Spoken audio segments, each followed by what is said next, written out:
Yo, what's good, guys? Brain Kazuki here.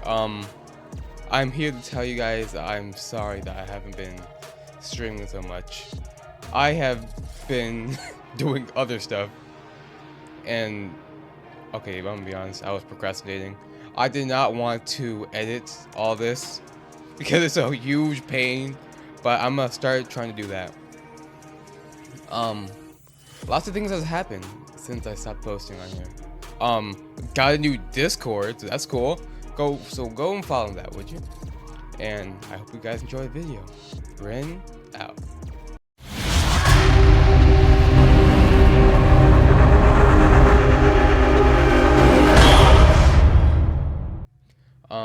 This is one I think Zari wanted me to react to, and in the Discord, if you want me to react to anything, just put it in Ren Reacts.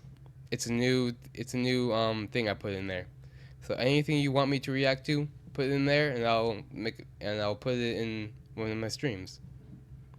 Provided it's like appropriate to the theme of it, you know. All right, let's get into it. 94, on the 27th of October, 4 days before Halloween, a little girl named Sabrina was born on the outskirts of Cleveland, Ohio. Fated with alcoholic and abusive parents, she became a child of the foster care system until Lisa Knafel, a social worker specializing in sexual abuse, took her under her wing. From then on, Sabrina had it all. 2 loving parents, 2 sisters, and a bright future ahead of her. Or so she thought. Since on August 6, 2014, Sabrina was put on trial for the murder of Lisa, her own foster mother. You recognize this knife? That's a big knife. And you attacked her with such vigor and force that you managed to put a 20-degree bend in a stainless steel knife, correct? 2 years before this was recorded, Sabrina was arrested inside her foster parents' home with a bloody knife in her hand. Lisa Knafel was stabbed to death. Her 18-year-old foster daughter is in custody tonight. I can't see the Sabrina that I know being violent towards anyone, let alone what she did. She would never have done. Okay, chat, I just want to say that you don't know, like, your best friend, you could probably, like, not know them as well as you do. Because, like, even the people that you know inside and out can have tendencies like this. And then people are going to be like, but he was such a good child. Yeah, that's why I say everyone's an enemy. Don't trust anyone. Done this by herself. At the time, the police's only other lead was Kevin Knafel, the victim's husband and Sabrina's foster father. We're just trying to figure out what happened that night. You know, his wife was brutally murdered here. And you can feel free to talk. He's no worse. Thanks. How about your relationship with Sabrina? No. Kevin? No. But someone else knew what really happened. On the night of the murder, Megan Zanella, Sabrina's foster sister, was also present at the scene. That's so creepy. Oh my gosh. Oh my gosh. My name is Megan Zanella, and I am the daughter of Lisa Knafel. This is my first interview, and I have been waiting for this since my mom passed away. After calling 911, Megan waited 6 agonizing minutes before the police arrived.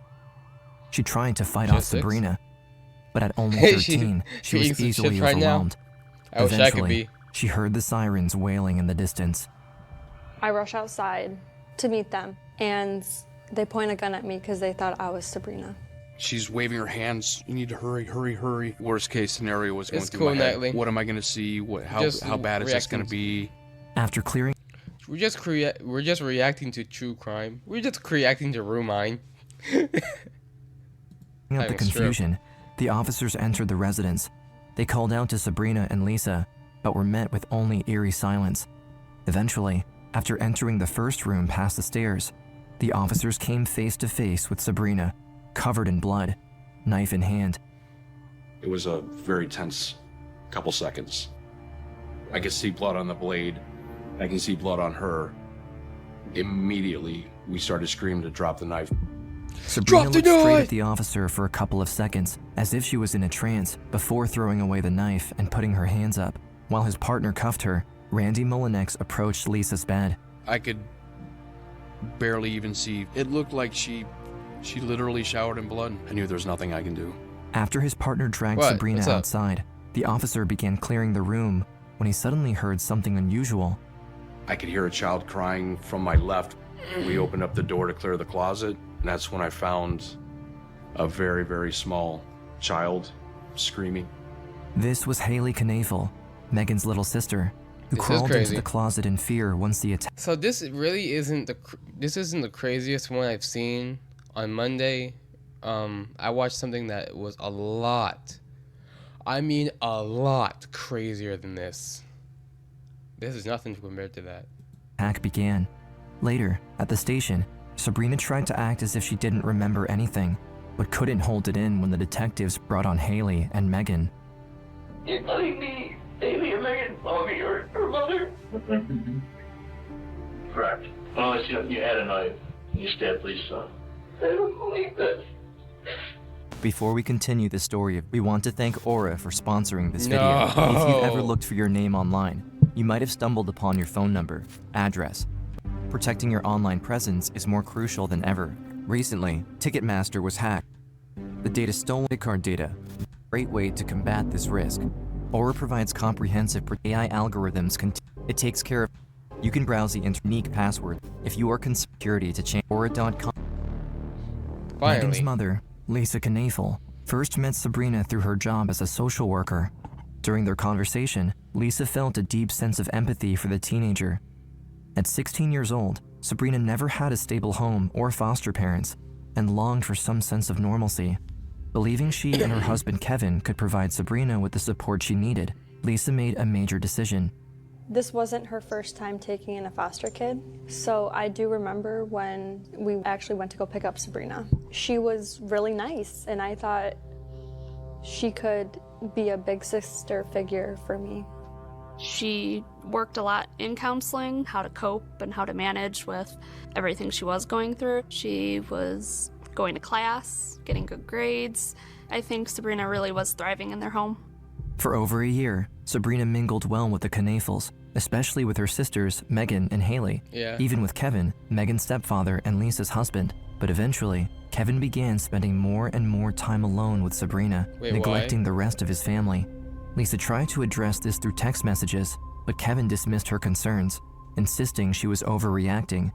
I started to notice that something wasn't right between Sabrina and Kevin. Lisa being in the field of, working for the Job and Family Services in the sex division, I think she had a pretty good inkling on what was going on. Sabrina had never experienced a stable family, a loving household, the sense of security, the sense of belonging. Kevin seemed to know how to prey on Sabrina's vulnerabilities. Kevin Knaefel is a Oh, sexual no. predator. He was no better than the people that sexually abused the kids that Lisa was trying to help. With no way to prove her suspicions, Lisa began talking about divorcing Kevin and putting Sabrina back into foster care. But her husband insisted they wait for Sabrina to finish high school before letting her go. In the meantime, Lisa became more strict towards her foster daughter, ensuring she stayed home to prevent Kevin from approaching her, but her safeguarding quickly escalated. For unknown reasons, Lisa isolated Sabrina from her sisters too, creating a very tense environment inside the house. There were some tensions between Lisa and Sabrina, and then Sabrina and the minor child too, Megan. It was all downhill from there. And I never knew that it could lead to this. As he was leaving for work, she gave him a hug and she whispered something to him. And I just didn't think that was right. From the corner of her eye, Megan noticed that Sabrina received an unusually high number of text messages over dinner and the rest of the evening. Even past bedtime, she could still hear her foster sister's phone buzzing from the next room. Suddenly, at 1 a.m., the sound stopped before a high-pitched shout pierced the silence. I was hearing screaming, and I was like, what the hell is going on downstairs? So I walked down there, and Bree's stabbing my mother to death. I say, get off of her. I was actually on her at one point, and she shoved me. So I immediately go into the office area and call 911. At only 13, she was trying to explain the situation to the operator while fighting off Sabrina in an attempt to defend her mother.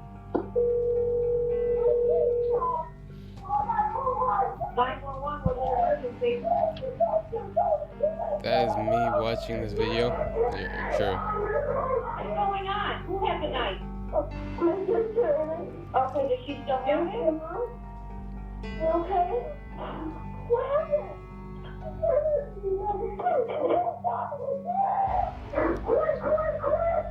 And this keeps going on for over 6 minutes. Megan's worst nightmare coming true. I have trouble sleeping every night. I have flashbacks all the time, and that will never stop. Following Sabrina's arrest, she had to be taken to a hospital to treat the numerous stab wounds Lisa and Megan caused to her hands during the attack. After she was stabilized, police took her back to the station and immediately began her interview. Our main goal when we first interviewed Sabrina was to get Sabrina to tell us exactly what happened. We caught her coming out of the room, so we knew she did it. We wanted to know why. So what do you recall? Yesterday? Mm-hmm. I don't know. For over an hour, Sabrina claimed she had no recollection of the events. Did I miss something? Like, why did she stab her? Did I miss that part? And was unaware of Lisa's passing. Her story was that she took too many ibuprofen, blacked out, and woke up in the hospital. But Parmiter, a veteran detective, knew the teenager was hiding something. First thing she does is she has an itch on her forehead for no apparent reason. When people touch their face or, start scratching or start tapping their toes, it's a good indication to us that the person's probably lying, they're nervous. The detective couldn't gather anything from her except that she was deceptive. Several people at the station proclaimed he shouldn't open an investigation since they caught Sabrina red-handed, but Parmiter couldn't shake off the fact that it was unusual for a suspect to deny everything whilst being caught in the act, so he asked Kevin to come to the station for an interview. To his surprise, Kevin requested that his attorney be present, and Michael Connick, said attorney, refused on his behalf. To convince them to show up, Parmiter gave them a false pretense. They would only talk about Lisa's work. How you doing? Ron Parmiter. Ron, my Connick. Nice to meet you. How you doing, Kevin? You told me you wanted to talk about his wife's work. Correct. That's the subject matter. Yes. So, Kevin, do you know anything that was happening at the house the night before you left for work that night? well, hang on a second. We just talking about his How wife. long is this video? This is 25 minutes and 12 seconds. And it looks like we're halfway there. What's going on at the house the night before? It's not his wife's work. We're just trying to figure out what happened that night. His wife was brutally murdered here. Were you and Lisa in the process of going through a divorce? Okay, now we're getting outside the scope. We're not going to get into, the relationship between Kevin and Lisa. The police couldn't help but find this strange. Why wouldn't Kevin help them? Why was Michael so defensive with his client? But what really caught Parmiter off guard was Kevin and Michael's reaction when he brought Sabrina into the conversation. Before then, the detective knew nothing of Kevin and Sabrina's strange relationship. You can feel free to talk. He's no worries. Next sentence, yeah, or he can still say what he wants to say. I mean, how about your relationship with Sabrina? No. Kevin? No.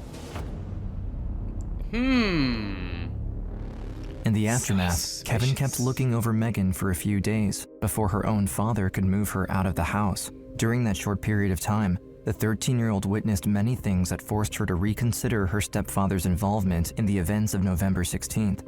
All I know is that the next day, he was getting rid of my mom's stuff. She was just murdered. She didn't die from cancer. It wasn't, long coming or anything. She was... So, a short time, he was moving out his stuff. Interesting. was murdered. On that very same day, mere hours after his wife's murder, Kevin was on the phone with his insurance company. Turns out, he previously had terminated his own coverage, along with those of his 2 children, and transferred them to Lisa, giving her quadruple protection 6 months before her death. When he hung up, he had cashed in over $785,000. Dang! He did, taking it out the morning of. I was shocked. It was a lot of money, and he blew through all of it.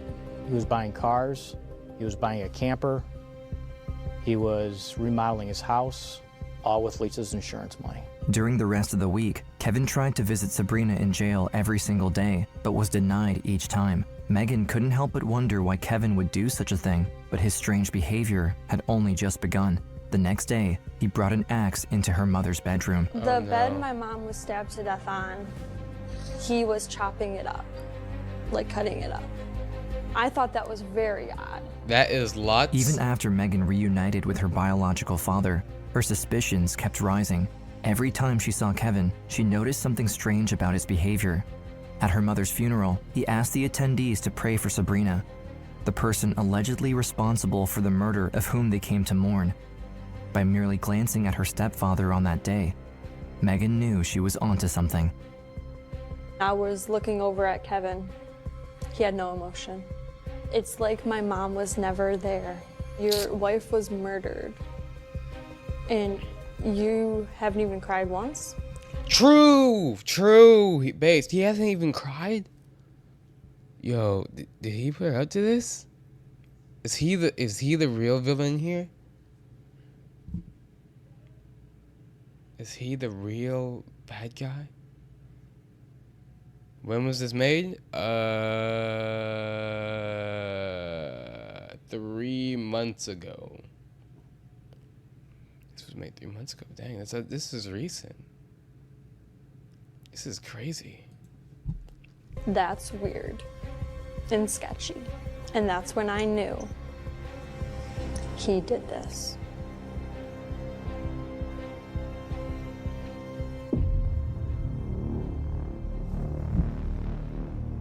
After 6 months, What do you mean emotions are weird that way? Or he could just be a psychopath? No. I I think there's more to this than meets the eye. Crap. the case went cold. Both Megan and Parmenter knew Sabrina did it, but didn't know why, and couldn't shake off how odd Kevin had been acting since the murder of his wife. That was until Sabrina, still in custody, agreed to talk to Karen Kowal, her case prosecutor, through a process called a proffer. So a proffer is a good faith first step when the defense attorney, the prosecution meet with the suspect. Intense music, It's an yeah. opportunity for them to be 100% complete, honest, and tell exactly what happened. As Parmenter and Kowal investigated, it became clear that Sabrina was probably trying to protect somebody when she claimed to have blacked out during the attack. Even from inside her cell, Sabrina appeared to be overwhelmed with regret for what she did, and her concern for the rest of her foster family never lessened. For these reasons, Kowal went straight to the point during the proffer interview. Well, psychopaths do not feel emotion like normal people, so they can explain why. Would I be considered a psychopath? Probably. What we believe from conversations is that what led up to this homicide, to this murder, is that there was another party involved in planning that. Yes. This Kevin Knavel, my foster father. From what they've gathered, Kevin appeared to be a groomer, a sexual predator who builds a relationship with an underage person to gain their trust and prepare them for sexual abuse. Kevin often used attention, gifts, and secrets to make the 17-year-old feel special and dependent on him. He promised her that he would help her get into a massotherapy school and that she should train on him. From there, it didn't take long for him to get what he really wanted from the teenager, and he would continue to exploit her every time they were alone together. No. Sabrina had an appendix surgery. Her appendix burst, and I visited her in the hospital. That day, while I was there, shortly after, Kevin had sexual relations with her in a. That is disgusting, bro. That is horrible. Freaking PDF files, man. I'm trying not to blink right now. It's okay. I'm blinking a lot, so blink away. Hospital bed after she just had appendix surgery. That makes me sick to my stomach. Does he ever tell you, hey, you can't tell anybody about this? All the time. Did he say what would happen if you told Then you'd be taken out of my care and I could lose my foster parent license. Kevin extended his control over Sabrina during the following year. After every sexual encounter the two would have, he would talk about Lisa, twisting the narrative to make Sabrina believe that the only way for them to be together was to get rid of his wife permanently. Slowly but surely, he manipulated Sabrina into believing that killing Lisa was her only option. No! Wanted to get a divorce, but Haley, which is a 3-year-old daughter of his and her, was in the picture and she would get custody, and he didn't want that happening. He said, well, look, I'm gonna kill myself because I can't deal with this anymore. And so when he said that, it kind of triggered me. I was like, no, I don't want that to happen. That's what he manipulated me with. And so I was like, okay, I'll do it.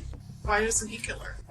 Because then Haley wouldn't have a father. He'd be out of prison, and basically he convinced me that I wouldn't get caught. I was supposed to take her ring, her necklace, all of that, as if somebody came in. Maybe when it's... Alright. I mean, leave when you want to. I mean, leave when you need to. I'm gonna just be here. Looking at this. Adding people to my list, you know.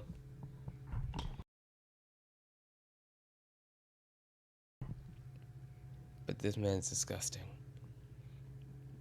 I'm gonna remember his face. And burglarized her. But things didn't go as planned. Lisa woke up while Sabrina stood frozen in front of her bed.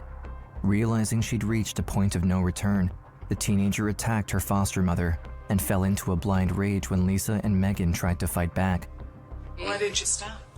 When you realized, oh, this isn't going the way I thought it would. Because I said, well, it's too late now. I'm gonna go to jail anyway. Matter, just get it done. And then during the time when you would see Lisa, I mean, would you think like, oh, I can't do this? That my heart would beat out of my chest when just thinking about it. I still sit here in disbelief that I did it. Kowal and Parmiter were hesitant at first, since Sabrina could have easily invented everything. Yet, instead of demonstrating the usual behaviors associated with lying, Sabrina was now much more confident, assertive, and consistent in her account of the events. To back her claims, she even mentioned that someone else knew about the plot, her high school friend, Autumn Pavlik. Myself and Chief Assistant Prosecutor knocked on her door. We introduced ourselves, and she says, I've been expecting you guys. Are you surprised that he was also talking to you about that? When he got on the phone, it became a reality. I'm like, okay, well, if I can talk her out of it, and if I can make it so where him manipulating her is no longer there, maybe it won't happen.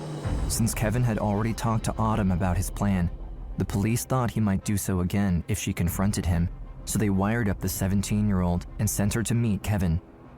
When she accused him of killing his wife and of having conspired with his foster daughter to do so, Kevin didn't deny her claims. He didn't even react at all. If somebody's accusing you of being involved in something you know you're not involved, you would say something like, what are you talking about? I have no idea what you're talking about. Armed with Sabrina and Autumn's testimonies, Parmiter didn't waste any more time. I got an arrest warrant. We went to Kevin Knafel's house and we arrested him. I don't think he was surprised. It was kind of weird because he was sleeping up in Sabrina's room.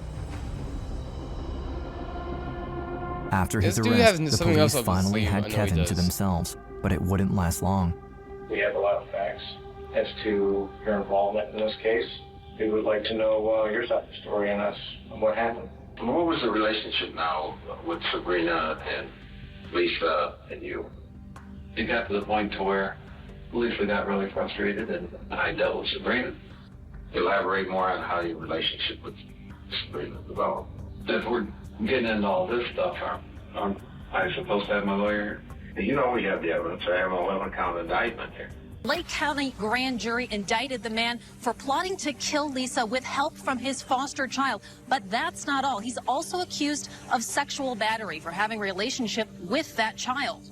I was out to eat, and I remember just seeing my mom's face on the news And my dad looked at me and said, Kevin got arrested today.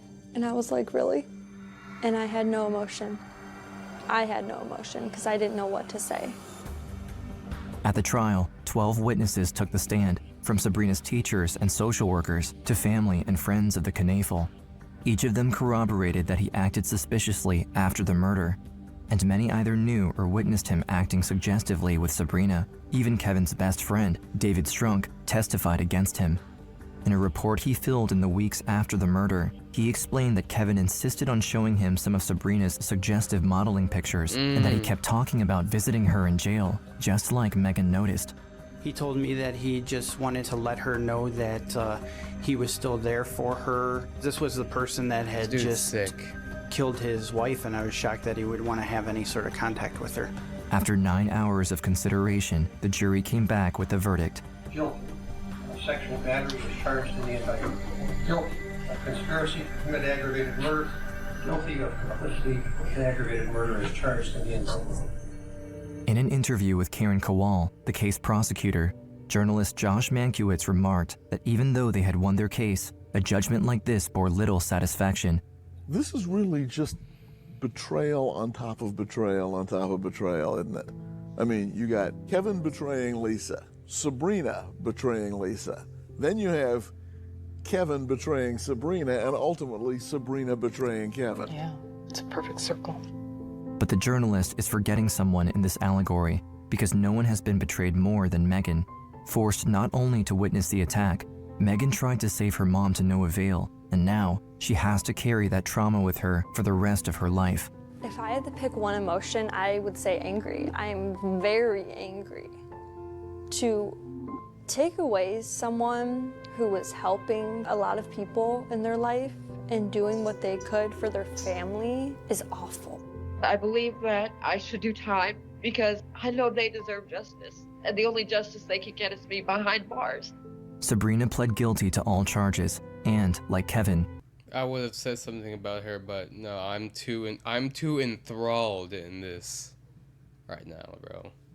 was condemned to life behind bars without parole until 2042. In 2017, Haley and Megan filed civil suits against them and were awarded over $6 million in damages.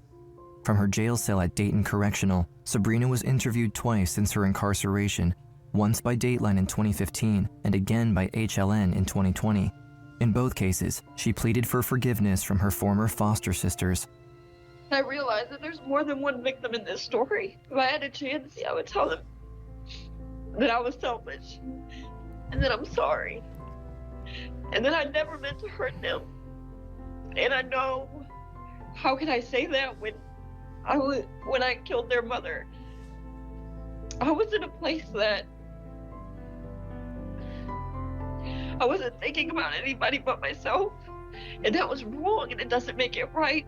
I know no matter what I say, I can't bring her back, and I can't undo what's already been done and what they've sown. If it means anything, I truly do apologize. Sorry will never be enough for the act that you did. The pain I go through every day, knowing that my mom is not there to see me get married and have kids. You took that away from me. Since Sabrina and Kevin's condemnation, Megan has grown up to become a strong and independent woman. She may never forgive her former sister, but instead, she turned her adversity into purpose by studying criminal law in college, hoping to someday bring justice and reparation to other survivors of violent crimes. Today, Megan continues to show a desire to help others, a trait she will forever share with her mother. She just wanted to help people, make a difference.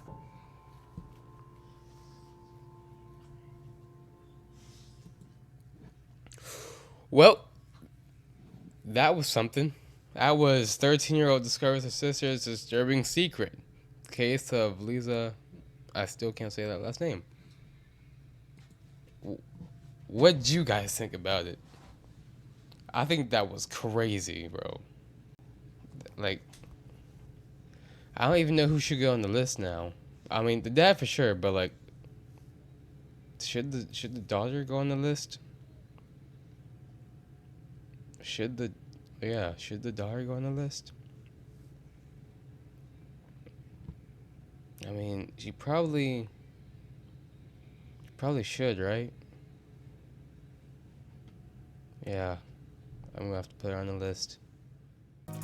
What's good, witnesses? I'm the one and only paranormal assassin, Rin Kazuki. If you like this content, leave a like and comment your favorite parts on it. That really helps me out a lot, you know? Well, that's all I got for you guys today. Remember, keep your head on a swivel and always be suspicious. Rin